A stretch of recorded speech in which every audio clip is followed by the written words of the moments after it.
जो विवाद बिना मतलब में खड़ा किया गया गुर्जर प्रतिहार सम्राट मिहिर भोज को लेकर के, जो कि एक वेल एस्टेब्लिश्ड फैक्ट है और देश में नहीं विदेशों में भी जिसके ऊपर पीएचडी हो चुकी है ऑक्सफोर्ड जैसी यूनिवर्सिटी से।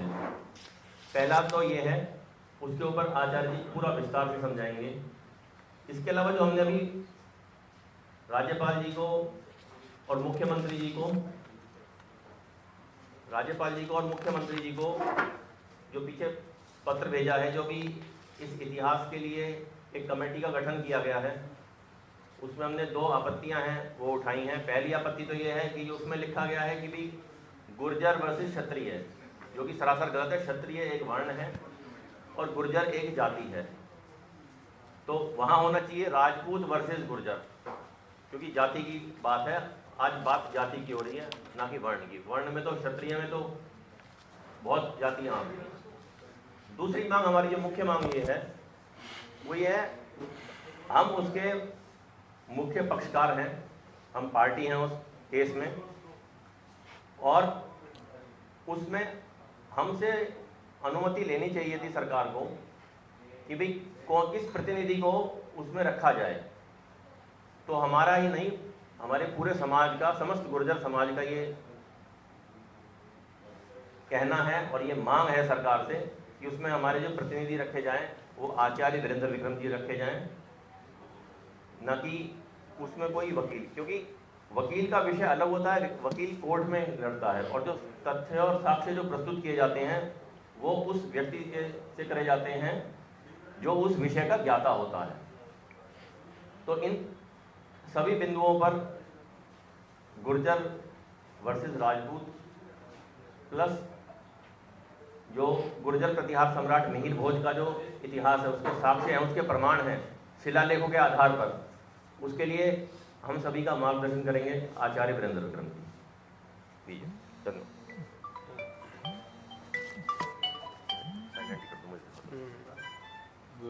साइलेंट कर दो।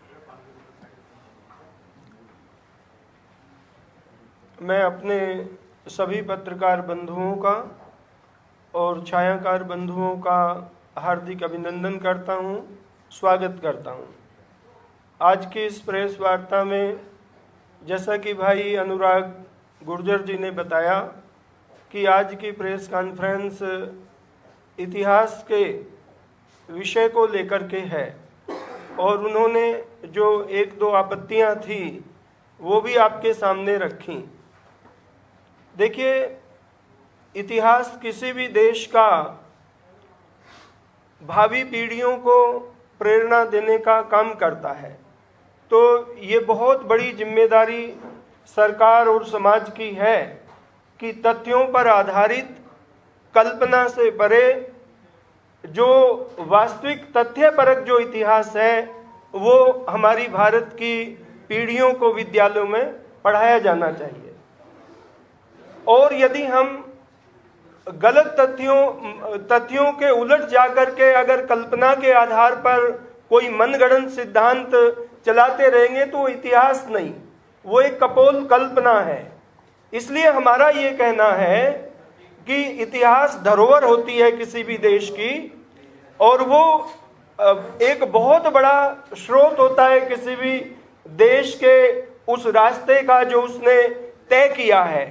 तो हम सब ये चाहते हैं कि जो इतिहास में एक इस्टेब्लिश सत्य है, जो स्थापित सत्य है, वो ये है कि 6वीं शताब्दी से लेकर के और 13वीं शताब्दी तक इतिहास में ये काल गुर्जर काल है। लेकिन तथ्यों के उलट बहुत उलटफेर करके उसको राजपूत काल के नाम से पढ़ाया जाता है। और मैं आपको ये कहना चाहता हूं कि इस काल में जो कई प्रमुख राजवंश हैं, जैसे प्रतिहार हैं, परमार हैं, चालुक्य हैं, चौहान हैं, गहलोत हैं, भाटी हैं, चंदेल हैं, तोमर हैं, ये सब गुर्जरों के मुख्य वंश हैं और इन सब के प्रमाण हैं इतिहास में। इसलिए मैं ये बात कहना चाहता हूं कि इतिहास वही है जो शिलालेखों के आधार पर हो, जो तत्कालीन साहित्य के आधार पर हो, जो उस समय में रचा गया। इतिहास वही है जो फॉरेनर उस समय पर आए, विदेशी यात्री जो उस समय पर आए, जो उन्होंने आंखों देखा वृतांत लिखा, जो उसके आधार पर हो, या जो लिंग्विस्टिक आधार पर हो, जो कई प्रकार की हमारी परंपराएं हैं, जो कई प्रकार के हमारे वंशानुक्रम से चलने वाली चीजें हैं, उन सबको बेस बना करके इतिहास की सच्चाई को रखा जाता है।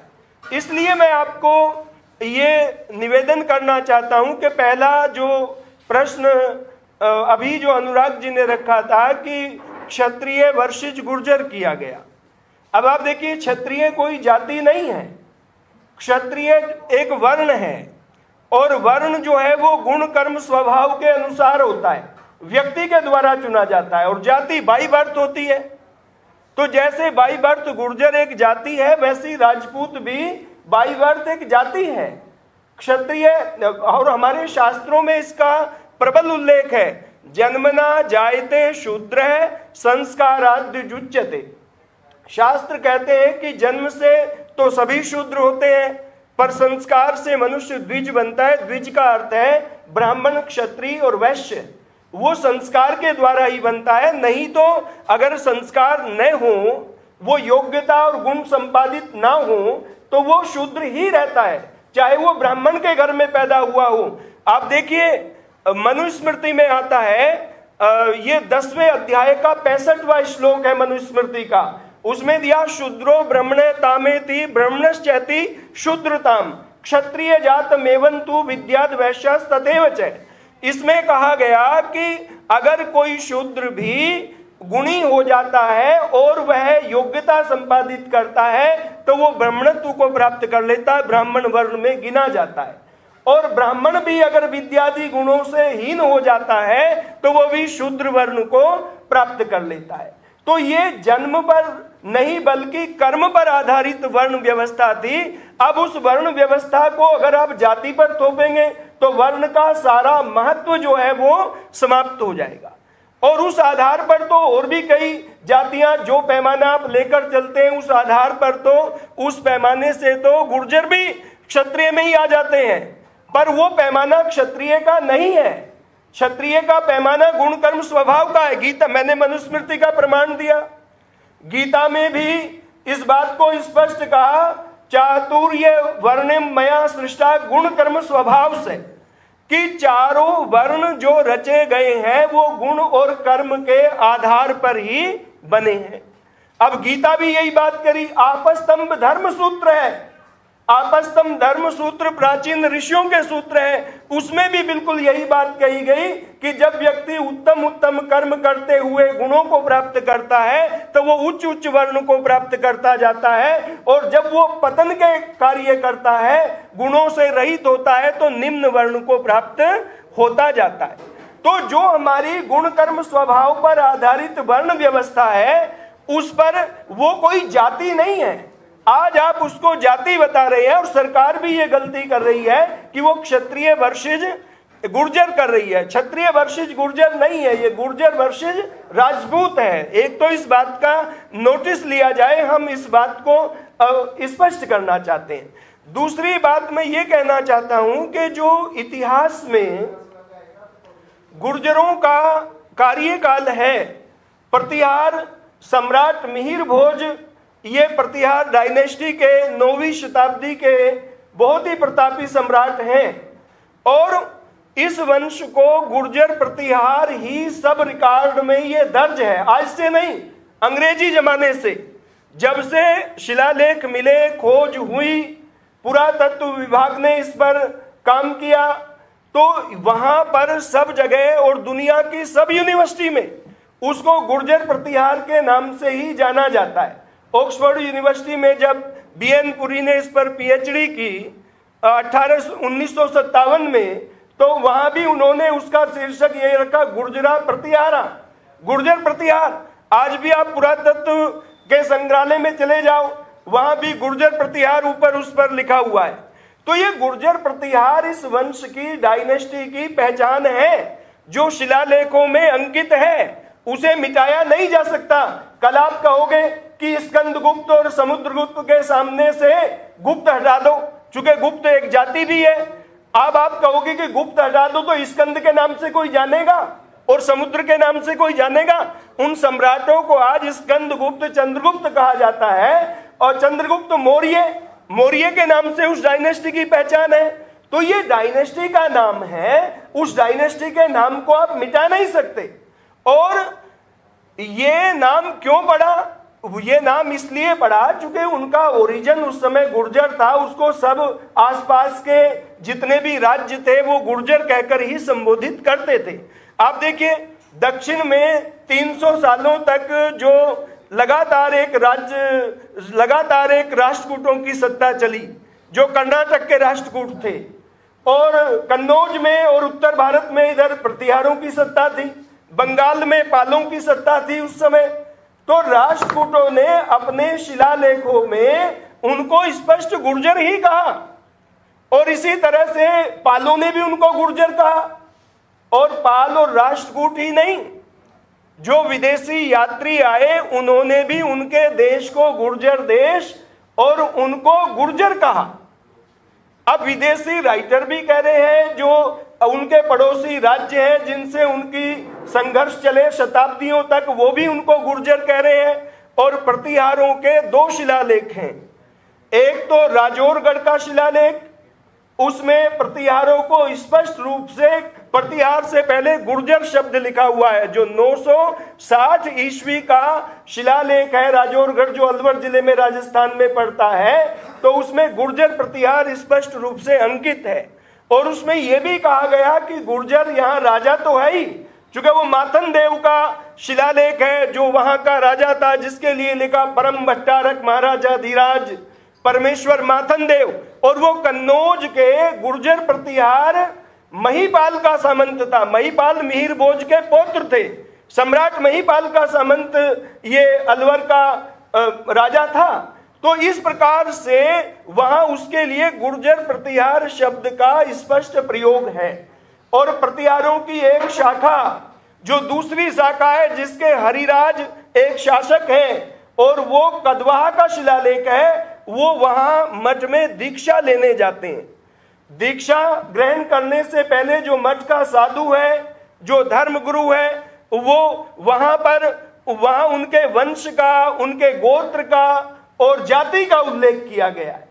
आप देखिए, उस अनुष्ठान में वहां लिखा गर्जद गुर्जर मेघचंड, उनको गरजने वाला, जैसे मेघ गरजता है, मेघ के समान गरजने वाला गुर्जर कहा गया है।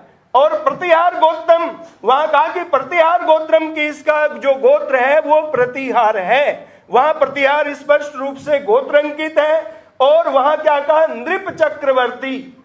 नृप चक्रवर्ती, तो हिस्टोरियन कहते हैं कि चक्रवर्ती टर्म जो है वो कन्नौज के प्रतिहारों की थी।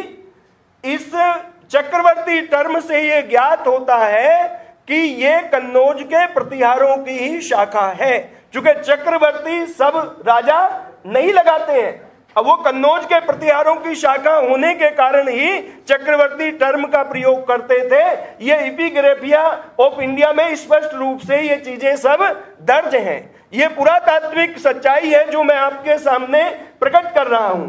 और देखिए, गुर्जरों का जो उल्लेख है, अगर आप देखो तो पुलकेशी का जो शिलालेख है 7वीं शताब्दी के पूर्वार्ध में, उसमें स्पष्ट वर्णन आया कि उसने मालव और गुर्जरों पर विजय प्राप्त की। और जो ये विजय प्राप्त की, तो वहां स्पष्ट रूप से गुर्जरों शब्द का प्रयोग हुआ है, बहुवचन का। आजकल कुछ लोग सच्चाई बताने की अपेक्षा सच्चाई को छिपाने का पर इतनी ताकत लगा रहे हैं, वो इस गुर्जर जाति को, जो करोड़ों लोगों की जाति पूरे उत्तर भारत में फैली हुई है, दक्षिण में भी महाराष्ट्र तक फैली है, और भी ये इस उपमहाद्वीप में अपना मजबूती से वजूद रखती है, आज उसको असिद्ध करने में लगे हुए कि गुर्जर तो कोई जाति थी ही नहीं। जबकि शोध करके जो बड़े बड़े हिस्टोरियन हैं, उन सब ने इस बात को, इन तथ्यों को स्थापित किया। और अब इस बात पर जोर दिया जा रहा है कि गुर्जर तो एक देश का नाम था। भाई गुर्जर देश का नाम था तो वो गुर्जरों के अस्तित्व से पहले कहां था, जरा बताना, कौन सी बाउंड्री थी उसकी, कहां पर था वो? जहां जहां गुर्जरों ने अपने राज्य कायम किए वही जगह गुजरात बनती चली गई, गुर्जर देश बनते चले गए, गुर्जर मंडल बनते चले गए, गुर्जर भूमि बनते चले गए। उन्हीं देशों की संज्ञा जो है गुर्जर देश बनती चली गई। और ये ऐसा नहीं है, वो क्षेत्र पाकिस्तान में भी आते हैं जो गुर्जर देश कहलाते थे, वहां भी आज गुजरात जिला है। इसी प्रकार से गुजरात भारतवर्ष में एक प्रांत का नाम है।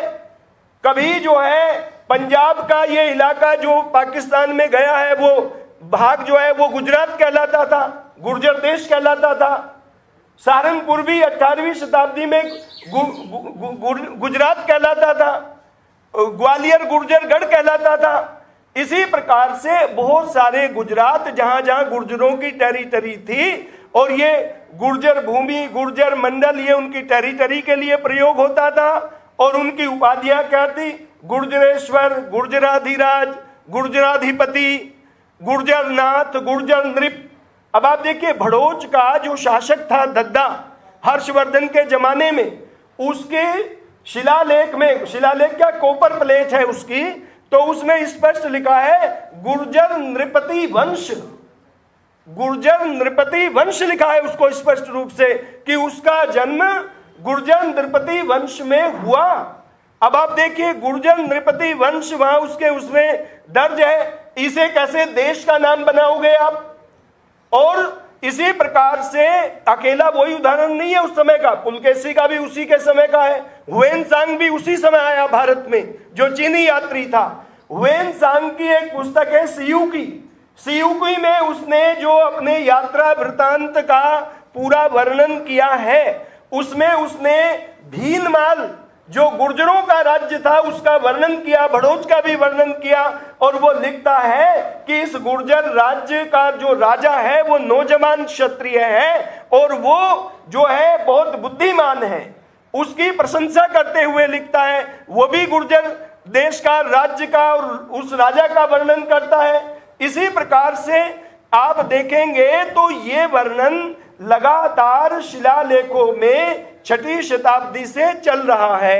और ये जब तक 1192 तक जब पृथ्वीराज की पराजय होती है, पृथ्वीराज विजय उठा के देख लीजिए जो 1191 ईस्वी में लिखी गई, उस पृथ्वीराज विजय में गुर्जर मंडल, गुर्जर दुर्ग और गुर्जरों का गौरी को पराजित करना, गुर्जराधिराज, गुर्जरेश्वर, ये सारी उपाधियां उसमें भरी पड़ी हैं। तो ये पूरा राजस्थान अनेक सेंचुरियों तक, अनेक शताब्दियों तक गुजरातरा कहलाता था। ये राजस्थान तो अब बाद में नाम दिया जब ये प्रदेश अलग से गठित हुआ, राजपूताना नाम 18वीं शताब्दी में पड़ा, उससे पहले इसका नाम गुजरातरा था। अलबरूनी जब भारत आया 1020 में, तो अलबरूनी जिंडिया में उन्होंने लिखा कि 18वीं शताब्दी में, 18वीं शताब्दी से पहले इसका नाम राजपूताना नहीं था और ये अंग्रेजों का दिया हुआ नाम है। आप देख रहे हो ना, जैसे वो राम को रामा बना देते हैं, कृष्ण को कृष्णा बना देते हैं, वैसे ये राजपूताना कर दिया। अब आप विचार करके देखिए कि पूरा अलबरूनी उस समय लिखता है कि भारत चौहानों का जो राज्य है वो गुजरात कहलाता है। चौहानों का राज्य कहाँ था? अजमेर में। उसी प्रकार से अगर आप देखें तो ये गुजरातरा जो है ये लगातार प्रयोग में बना हुआ है। बहुत सारे समकालीन ग्रंथों में गुजरातरा का वर्णन आता है। तो इसलिए मैं आपसे ये निवेदन कर रहा हूं कि गुर्जरों की हिस्ट्री इतनी मजबूत है, इतनी तथ्यात्मक है, इतनी स्टैब्लिश है कि उसको हिलाने का प्रयास करना ये एक निरर्थक प्रयास है, इसमें कुछ होने वाला नहीं है। न्यायालयों में भी केस गए हैं कुछ अलग विषयों को लेकर के, वहां भी जो चीजें होंगी आप देखेंगे कि वहां भी सच्चाई की जीत होगी। पर मैं आपको एक चीज कहना चाहता हूं विशेष रूप से कि किसी भी किसी भी समझदार व्यक्ति का, चाहे वो किसी भी कम्युनिटी का हो, उसका ये दायित्व बनता है, कर्तव्य बनता है कि वो लोगों को बरगलाए नहीं, वो लोगों को भ्रमित न करे। आज गुर्जर राज्य के नाम से पुस्तक भी एक आई है, मुझे किसी ने बताया है, किस नाम से आई है? गुर्जर देश के नाम से। उनकी वीरेंद्र राठौड़ जी की पुस्तक एक आई है गुर्जर देश के नाम से, अभी वो हमें मिली नहीं है। तो उनका भी एक ये नैरेटिव रहता है कि भाई गुर्जर देश ही था, जाति नहीं थी, ये कोई कम्युनिटी नहीं थी। हमने भी वो पुस्तक मंगाई है, मिले तो उसका भी पूरे तथ्य आपके सामने हम रखेंगे, पूरा उसका विश्लेषण करेंगे ताकि सच्चाई लोगों को पता चले। क्योंकि ऐसे समय पे ये चीजें भ्रम फैलाती हैं और भ्रम फैला करके वो नौजवानों को बरगलाते हैं कुछ लोग। कई लोग ऐसे हैं जो लोगों को कहते हैं कि भाई अगर सच्चाई पर सब लोग आग्रह रखें, सत्यान्वेषी बने, तो ये बिना वजह के व्यर्थ के विवाद जो हैं ये सब रुक सकते हैं। इसलिए मेरा ये निवेदन है कि हम सब, आप पत्रकार बंधुओं का भी, समाज के सब नागरिकों का भी, सरकारों का भी, सबका ये कर्तव्य बनता है कि सच्चाई को रखें और जो गलत तथ्य हैं, जो दुराग्रह है, जो हट और दुराग्रह से बातें कही जा रही हैं, उनको नकारें। ये हमारा पक्ष है। अब आपको इसमें कुछ अगर पूछना है, कोई प्रश्न करना है तो आप पूछ सकते हैं। आप ये कह रहे हो कि ना अब क्षत्रिय शब्द का इस्तेमाल किया है। हाँ जी। उसमें जो सरकार ने सूचना भेजी पत्रकार को, उसमें तो कहीं कमेटी जो उस पर मेंशन है नहीं, या आपको अलग से भेजा कुछ? नहीं, उसी में जो नीचे लिखा, उसी में प्रयोग किया हुआ है, जो उसी में प्रयोग किया हुआ अंदर। हाँ जी। तो हमारा कहने का अभिप्राय यही है कि वो प्रयोग उस रूप में ना करके, राजपूत एक जाति है, उसी नाम से वो पहचानी भी जाती है और वो क्षत्रिय वर्ण है, क्षत्रिय जाति के अंतर्गत नहीं आता। उसमें देखिए, आज जो ट्रेंड होकर के, शस्त्र विद्या में पारंगत होकर के जो सीमा की रखवाली कर रहे हैं, जो सुरक्षा का काम कर रहे हैं, वो चाहे किसी भी जाति के हों, वो सब क्षत्रिय हैं जो वहां काम कर रहे हैं। ये क्षत्रिय ऐसा नहीं है कि नाम मात्र से ही कोई क्षत्रिय बन जाता है। तो ये जो जन्मजात एक मिथ्या अभिमान वाली बात है, मिथ्या अभिमान को हम त्याग करके योग्यता परक जो गुण कर्म व्यवस्था है शास्त्रों में, जिसका विधान है, ये मनुस्मृति रखी है, इसमें आपको प्रमाण दिया है, ये गीता का प्रमाण हमने आपको दिया है, आपस्तंभ जो सूत्र हैं उनका प्रमाण मैं आपको दे रहा हूं। तो ये सारे प्रमाण जो हैं हमारे पास है प्राचीन ग्रंथों के, इसलिए हम कोई बात बेस रहित नहीं कह रहे हैं। ये हमारा पक्ष है। हमने पृथ्वीराज चौहान पर भी कहा था, पृथ्वीराज चौहान के भी सारे तथ्य हमने रखे थे कि वो भी गुर्जर वंश का सम्राट है, पृथ्वीराज चौहान भी। इसी प्रकार चूंकि चौहान, चालुक्य, परमार, प्रतिहार और जो गहलोत हैं। अब देखिए, मैं एक छोटा सा प्रमाण आपको देना चाहता हूं, लोगों को सच्चाई से कैसे वंचित रखा गया। एक दक्षिण के राष्ट्रकूटों का एक शिलालेख है, नीलगुंड शिलालेख। तो नीलगुंड का जो शिलालेख है उसमें ये लिखा गया है कि जो दक्षिण का शासक था उसके बारे में लिखा कि उसने चित्रकूट के गिरि दुर्ग में बसने वाले गुर्जरों को हराया। अब चित्रकूट के गिरि दुर्ग में कौन से गुर्जर बसते थे? बप्पा रावल के वंशज, यानी कि चित्रकूट की गहलोत फैमिली गुर्जर थी, स्पष्ट रूप से उसमें लिखा है उनको गुर्जर। और इसी प्रकार से ये वंश पहले वल्लभीपुर से आया था। बप्पा रावल के पिता जो नागादित्य थे वे वल्लभीपुर के शासक थे और ये मैत्रिक वंश था। इसको हिस्टोरियन ने उस समय जगह जगह गुर्जर ही इस वंश को पूरे को माना है और बाद में भी इनके लिए गुर्जर शब्द का यहाँ पर प्रयोग हुआ शिलालेख में। अब शिलालेख का प्रमाण है, इसे कैसे काटेंगे? अब मैं एपिग्राफी ऑफ इंडिया का आपको प्रमाण दिखा देता हूं, जिसको जरूरत है वो आप देख लीजिए, नीलगुंड शिलालेख में इसका उल्लेख है। तो आपको आपत्ति क्षत्रिय शब्द से है, राजपूत शब्द से आपत्ति किससे? हमें आपत्ति नहीं है। वो हो क्या रहा है कि एक मिथ्या अहंकार का दौर चल रहा है, उसमें ऐसा दिखाया जा रहा है कि कोई एक कोई एक वर्ग को क्षत्रिय दिखाया जा रहा है, बनाम गुर्जर किया जा रहा है। अरे उस आधार पर तो गुर्जर भी क्षत्रिय है। अगर आप करना चाहते हो तो जो जातीय व्यवस्था उसके आधार पर ही इसको रखा जाए। हमारा उसमें केवल यही कहना है कि क्षत्रिय वर्ण है, क्षत्रिय को इसमें मत घसीटो। क्षत्रिय एक बहुत व्यापक टर्म है, वो किसी एक जाति तक सीमित नहीं है, वो योग्यता पर आधारित है। और ये क्षत्रिय वर्षिज गुर्जर नहीं है, ये राजपूत वर्षिज गुर्जर है। अगर वैसे तो जातियों का कोई विरोध नहीं है, पर मैं वैसे कह रहा हूं कि एक मुद्दे को लेके विवाद है, तो आपने कहा प्रतिहार भी गिरा हुआ है, मतभेद है एक मुद्दे पर। राजपूत का वर्ण है प्रतिहार, आपने कहा चलो क्या है यहाँ पर मार है। हाँ जी, ये राजपूतों में से निकले, तो क्या राजपूत कह सकते हैं कि राजपूत जाति से चाहिए? ये गुर्जरों के मूल वंश थे और राजपूत 13वीं शताब्दी के बाद इन्हीं वंशों में से निकले हैं। राजपूत कुलों की जो उत्पत्ति है, राजपूतों की जो जाति का अस्तित्व जो 13वीं शताब्दी में शुरू हुआ इस समुदाय का गठन, तो ये गुर्जर समुदाय से ही बना।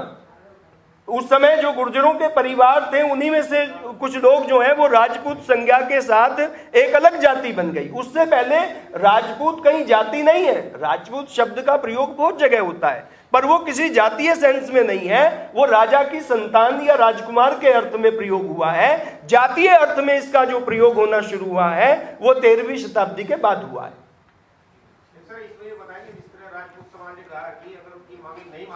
हाँ जी, सरकार का विरोध करेंगे और जो नुमाइंदे हैं वो गांव में उनको प्रवेश नहीं करने देंगे। सर, तो इसके साथ ही आपकी भी कुछ इस तरह मतलब अगर आपने जो अभी रखा है, 2-3 मांगे रखी हैं, तो आपकी क्या मतलब आगे चुनाव भी है? देखिए, हम एक बात करें, हमारा जो कार्यक्रम है ये राजनीतिक नहीं है। हमारा ये कार्यक्रम शुद्ध रूप से इतिहास को बचाने के लिए, इतिहास की सच्चाई को स्थापित करने के लिए है। चुनाव तो आएंगे चले जाएंगे, चुनाव आते जाते रहते हैं, लेकिन ये इतिहास एक स्थायी चीज है, उसको विकृत नहीं करना चाहिए इतिहास को। सर, इसी से जुड़ा हुआ सवाल है, जब हरियाणा में विवाद हुआ था तो कमेटी बनी थी और 4 हफ्तों में रिपोर्ट देनी है, तो अगर उस रिपोर्ट में जो तथ्य सामने आते हैं वो आपके फेवर में यानी कि गुर्जरों के फेवर में नहीं आते, तो क्या स्टैंड? नहीं, गुर्जरों के पक्ष तथ्य तो सारे जितने भी फैक्ट हैं, जितने भी शिलालेख हैं, जितने भी प्रमाण हैं, सब गुर्जरों के ही हैं। बाकी तो तथ्य आएंगे कहां से? नया इतिहास तो बनेगा नहीं। जितने भी ये एपिग्राफी ऑफ इंडिया है उसी से तो सारी चीजें आएंगी, तो वो तो सारे सब में गुर्जर दर्ज है उस सब में। तो इसलिए मैं आपको सबको ये निवेदन कर रहा हूं कि अब कोर्ट की जो व्यवस्था है, हम सब एक समाज में रहते हैं और सभ्य समाज का ये दायरा है कि वो न्याय व्यवस्था का सम्मान करें। हम सब न्यायपालिका का सम्मान करते हैं। अगर हम उससे कहीं ऐसा लगेगा कि हम संतुष्ट नहीं है तो हम आगे अपील में जाएंगे, वो एक अलग बात होती है। बात वो नहीं है, हम कोर्ट के उस पर कोई भी मतलब अविश्वास नहीं करते। हमारा कोर्ट पर पूर्ण विश्वास है, पूरा भरोसा है, वो बात नहीं है। अच्छा सर, कमेटी में अपना रिप्रेजेंटेटिव की बात थी, सरकार नहीं मान रही है, तो फिर क्या? वो तो पूरे समाज का निर्णय है ना जी।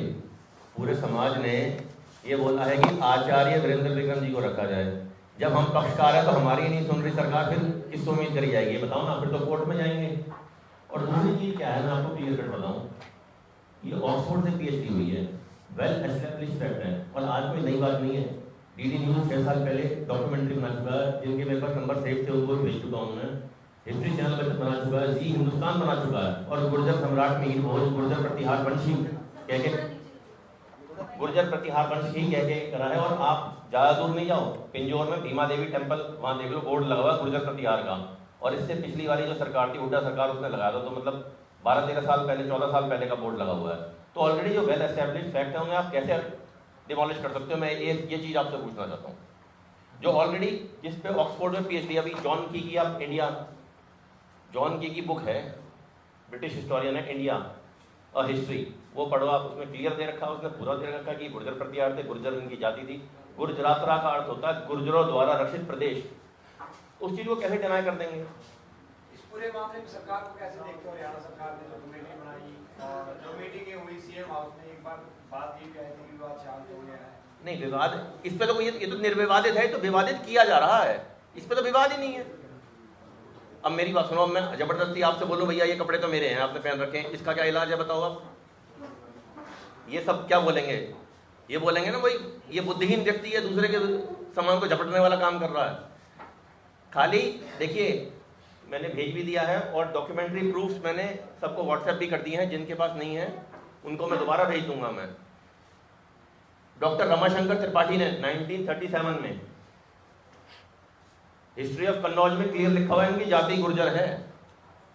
विभूति भूषण मिश्रा जी ने Gurjara Pratihara and their times, उन्होंने क्लियर लिख रखा है 1967 के आसपास या 64 के आसपास उन्होंने लिखी थी बुक, उसमें क्लियर उन्होंने लिख रखा है कि गुर्जर है।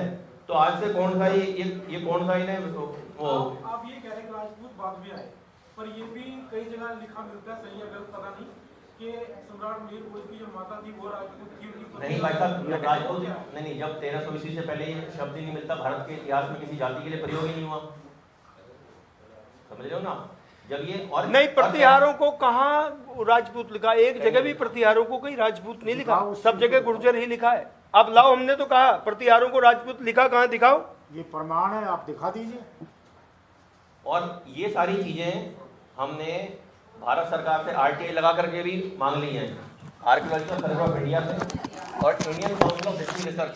ये है, इसकी आपको पीडीएफ भेज दी है मैंने, क्योंकि अब सब कुछ भाई डिजिटाइज हो चुकी हैं सारी चीजें। इसमें क्लियर लास्ट का एक सेक्शन है पूरा, उसमें क्लियर दिया हुआ है, इन्होंने हाथ खड़े कर लिए Indian council of history research ने कि भी हमें नहीं पता किस आधार पर इसको 30 से लेकर 12वीं शताब्दी को राजपूत काल पढ़ा रहे हो। बताओ, जब उनके पास ही नहीं है तो इस किस आधार पर पढ़ा रहे हो?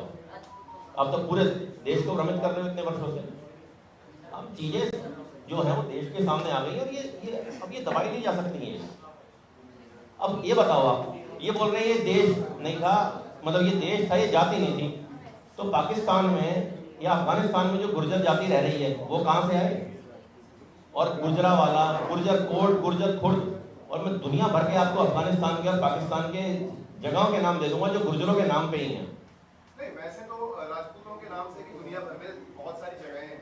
बिल्कुल। सम्राट मिहिर भोज का अगर हम जिक्र करें तो इसको लेकर यूपी के अंदर जब इसके शिलान्यास किए गए थे तो वहाँ पर बाकायदा राजपूत लिखा गया था उनकी। नहीं, मैं आपको बताता हूँ वो क्या, वो भी वहाँ भी हमने प्रेस कॉन्फ्रेंस करी थी। वहाँ जो मुख्यमंत्री हैं योगी आदित्यनाथ जो हैं, उनको बुलाया था उन्होंने, तो राजपूत कम्युनिटी के कुछ लोग राजस्थान से हैं, उन्होंने प्रेशर बनाया कि आप हमारे समाज से हैं, आप इसका अनावरण ना कीजिए। जबकि उससे पहले, आज से 20 साल पहले दिल्ली में NH-24 का नामकरण साहिब सिंह वर्मा जी जो दिल्ली के मुख्यमंत्री थे, जाट समाज से थे, वो कर चुके थे।